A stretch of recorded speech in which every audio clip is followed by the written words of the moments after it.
Excellent. So now we're into the main event. Our first speaker is Ross Broome, and many of you will be familiar with the battle between sales and marketing, the eternal argument over who's the dog and who's the tail.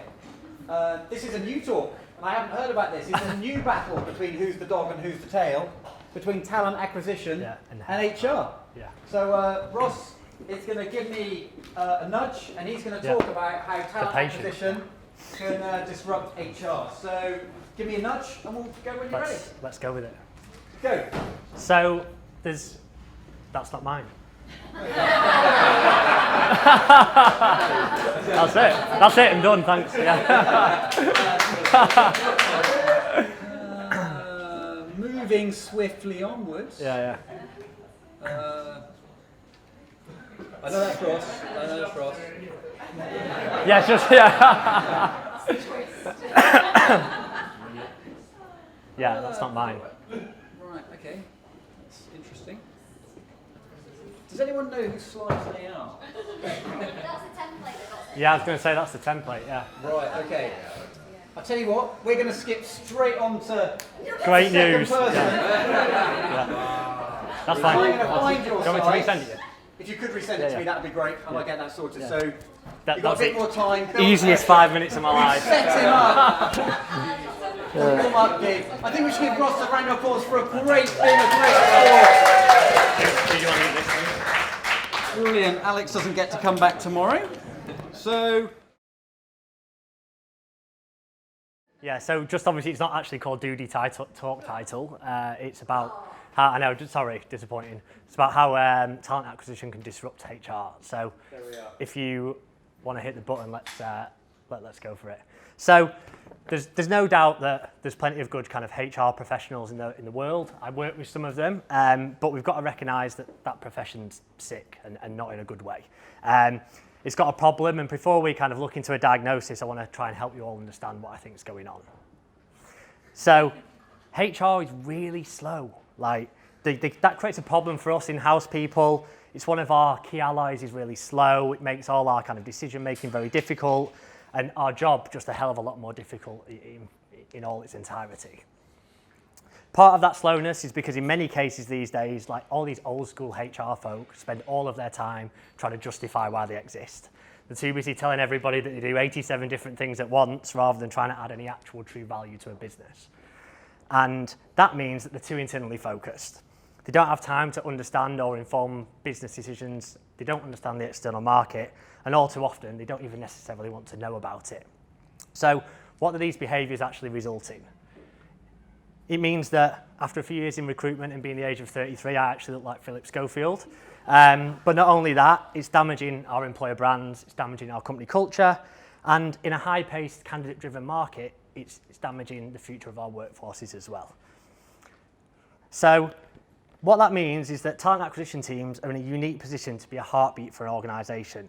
Too often I hear that people in our industry don't feel they've got a seat at the top table, but you don't get a seat at the top table, you have to prove your worth to get there. We're in a unique position where we've got more data at our fingertips than ever before. The future of the workforce has never been hotter, and as a result, we've got instant access to global surveys like this one from Boston Consulting, and we can show HR and business leaders the very core of our talent markets and the modern workforce that we're trying to recruit for. From personal experience, I'm also very commercial. And I know that other people in the room will be the same way. And what we can do is also take this data and drive genuine insight and drive real commercial impact back into the business in a way that HR can't. And so the recruitment sectors are like with technology too. We've heard all about it tonight. Innovation is really kind of at the front of our industry at the moment. And we need to be using that as an enabler across all of our businesses. Teaching HR about all these great tools we've got to improve candidate experience from that kind of very initial interaction all the way through to someone's an established and potentially kind of long-term employee. So how does all this mesh together? Apart from me telling you all how good talent acquisition is, obviously, but we need to know how does this disrupt behaviour, how can we challenge HR for the better, and ultimately what the prognosis is. Ulrich said himself that his infamous HR business partnering model doesn't work, and he actually blames HR themselves for that. The irony is that recruitment have built an entire career on influencing and partnering. And imagine the power that we could actually bring to the table if we work together to combine that expertise.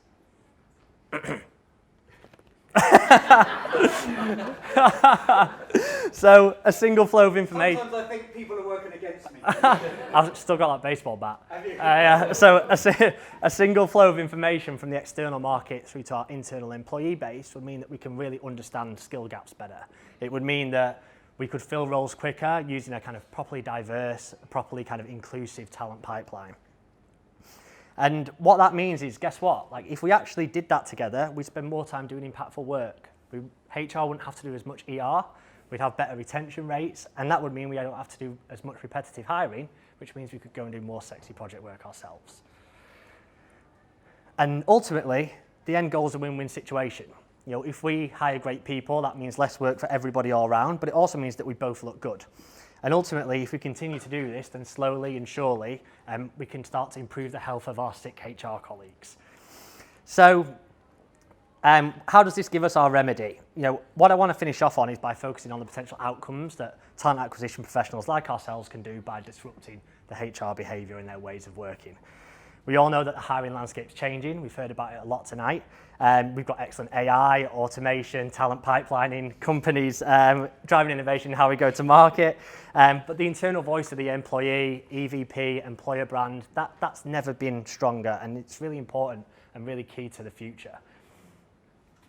And that's because people want to care about where they work. You know, just look at Glassdoor. You know, we regularly see people who are really proud for working at Collinson, where I am, but also really proud to work at other companies. But equally, there's lots of people that aren't. And I think if we can really start to understand that, then we will be able to kind of get a better heartbeat and partnership that enables both elements to work well together.